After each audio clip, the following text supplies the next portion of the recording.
Voici celle dont tout le monde parle, la maladie à coronavirus, qu'on appelle aussi la COVID-19. Si tu regardes bien cette image grossie au microscope, tu remarques que la cellule semble porter des petites couronnes. C'est ce qui a inspiré son nom, corona, qui veut dire couronne en latin. Mais pourquoi on dit aussi COVID? En fait, c'est une abréviation. Co pour corona, V pour virus et D pour disease, qui veut dire maladie en anglais. La COVID-19, ça ressemble à une grippe. La plupart des gens qui l'attrapent font de la fièvre, toussent et sont fatigués. Les médecins nous disent que les enfants qui ont le coronavirus ne sont pas très malades. Mais t'as sans doute entendu parler de gens qui en sont morts, et ça doit t'inquiéter un peu, hein?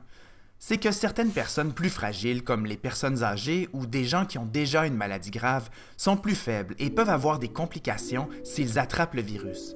Alors il est malheureusement vrai que des gens peuvent en mourir. Mais il s'agit d'exceptions. Comme la COVID-19 est contagieuse, le gouvernement a pris la décision de fermer toutes les garderies et toutes les écoles, et il a encouragé tes parents à rester à la maison. Il a demandé aux personnes âgées de ne pas sortir de chez eux et qu'on ne les visite pas. Il faut également éviter les endroits publics qui rassemblent plusieurs personnes. Plus il y a de gens dans un local fermé, plus les microbes peuvent se transmettre d'une personne à une autre. En bref, depuis quelques jours, on évite que le virus fasse le party avec nous. Bon, tout ça, ça peut faire peur. C'est normal. Mais rassure-toi en te disant qu'au Québec, on a agi très rapidement et toutes ces mesures-là visent à nous protéger. Surtout, il faut que tu saches que toi aussi, tu peux lutter contre la COVID-19.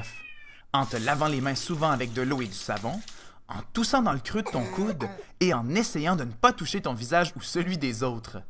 Et tu peux aussi devenir membre de l'escouade antivirus. Comment?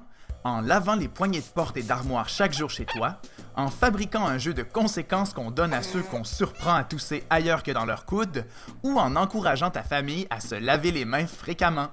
Et surtout, n'oublie pas que ton boulot à toi, ce n'est pas de t'inquiéter.